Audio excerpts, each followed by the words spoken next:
Hey guys WhatsApp কি অবস্থা? I hope সকলে ভালো এবং সুস্থ আছেন অ্যান্ড নতুন একটা ভিডিওতে আপনাদের সবাইকে স্বাগতম। অ্যান্ড আজকে আমরা জানবো একজন ব্যক্তি কয়টা অ্যাডসেন্স অ্যাকাউন্ট ইউজ করতে পারে। সো ভিডিওটা শুরু করবো। আপনি যদি এই চ্যানেলে নতুন এসে থাকেন তাহলে অবশ্যই সাবস্ক্রাইব করে পাশে থাকা বেল নোটিফিকেশনটি অন করে দিবেন।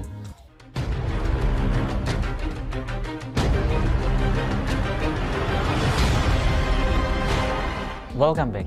অ্যান্ড আজকের ভিডিওটা খুবই ছোটো হবে কারণ ভিডিওটা বড় করতে চাই না, বাট ইনফরমেশন কিন্তু খুবই জরুরি অ্যান্ড ইনফরমেশনও কম, তার জন্য ভিডিওটা ছোটোই হবে। তো একজন ব্যক্তি কয়টা অ্যাডসেন্স অ্যাকাউন্ট ইউজ করতে পারবে? সো ইউটিউবের রুলস অনুযায়ী, গুগলের রুলস অনুযায়ী কিন্তু একজন ব্যক্তি একটাই অ্যাডসেন্স অ্যাকাউন্ট খুলতে পারবে। সো আপনার 500টা ইউটিউব চ্যানেল প্লাস একটা অ্যাডসেন্স অ্যাকাউন্ট কিন্তু চলবে। তো আলাদা আলাদা চ্যানেলের জন্য আলাদা আলাদা অ্যাডসেন্সের কোনো প্রয়োজন নাই।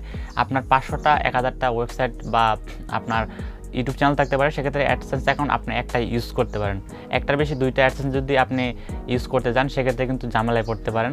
সো আমি বিষয়টা যদি এক্সাম্পল হিসাবে আপনাকে বুঝাই বলে, তাহলে কিন্তু আপনি সহজেই বুঝতে পারবেন। মনে করেন আপনি একটা ব্যাংকে গেলেন, এক্সাম্পল হিসাবে আমি ইসলাম ব্যাংকে যাই। যাওয়ার পরে আমি যখন একটা অ্যাকাউন্ট খুলবো, তো সেখানে অ্যাকাউন্ট খোলার জন্য আমাকে কিন্তু এখানে আইডি প্রুফ সাবমিট করতে হবে, লাইক ফটো, তারপরে হচ্ছে এনআইডি কার্ড, তারপরে হচ্ছে আমার নমিনি, বাকি যে ডকুমেন্টসগুলো প্রয়োজন হয় সেই ডকুমেন্টসগুলো দেওয়ার পর আমার অ্যাকাউন্টটা যখন অ্যাক্টিভ হবে ওই ব্যাংকে, অর্থাৎ আমি যেহেতু ইসলাম ব্যাংকে অ্যাকাউন্ট করতেছি, ওই ব্যাংকে যখন আমার অ্যাকাউন্টটা অ্যাক্টিভ হয়ে যাবে, তখন আমি যদি দ্বিতীয়বার আবার যাই অ্যাকাউন্টের জন্য আবেদন করতে, সেম আমার আইডি কার্ড অ্যান্ড বাকি যে আগে যেগুলো দিছি সেম টু সেম যদি আমি তথ্যগুলো আবার দিই, সেক্ষেত্রে কিন্তু কখনই আমি ওই ব্যাংকে আর অ্যাকাউন্ট খুলতে পারবো না। সো অ্যাডসেন্সের ক্ষেত্রে এইরকমই, আপনি একই রকমের অ্যাড্রেস ব্যবহার করে, নাম ঠিকানা ব্যবহার করে কিন্তু আপনি দুইটা অ্যাডসেন্স চালাতে পারবেন না। সেক্ষেত্রে আপনার যে কোনো একটা ব্লক হয়ে যেতে পারে বা দুটোটাই ব্লক হয়ে যেতে পারে। তো আপনি চাইলে কিন্তু দুইটা অ্যাডসেন্স অ্যাকাউন্ট খুলতে পারেন, তার জন্য কিন্তু অপশন আছে। তো একটা অ্যাডসেন্স হলেই কিন্তু চলে। সেক্ষেত্রে যদি আপনি দুইটা খুলতে চান সেটাও আমি বলে দিচ্ছি।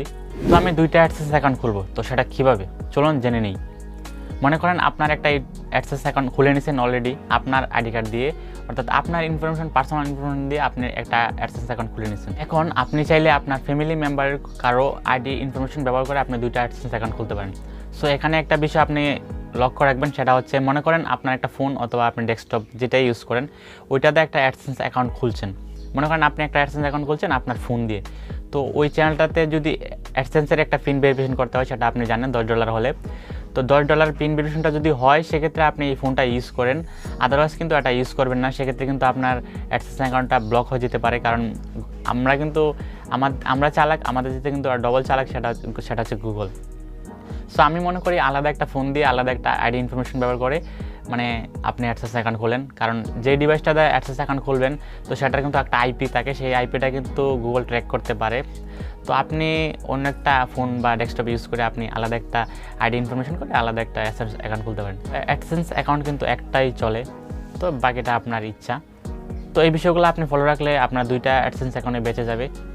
সো আজকে এই ছিল মোটামুটি ভিডিও। সো আই হোপ আপনাদের ভিডিওটা ভালো লাগছে অ্যান্ড কিছু ইনফরমেশন আপনি কালেক্ট করতে পারছেন। তো এইরকমই ইনফরমেটিভ ভিডিও আসতে চলেছে আরও সামনে আমাদের এই ইউটিউব চ্যানেলটাতে। তো দেখা হচ্ছে নতুন কোনো ভিডিওতে, সে পর্যন্ত ভালো থাকবেন। Thanks for watching this video.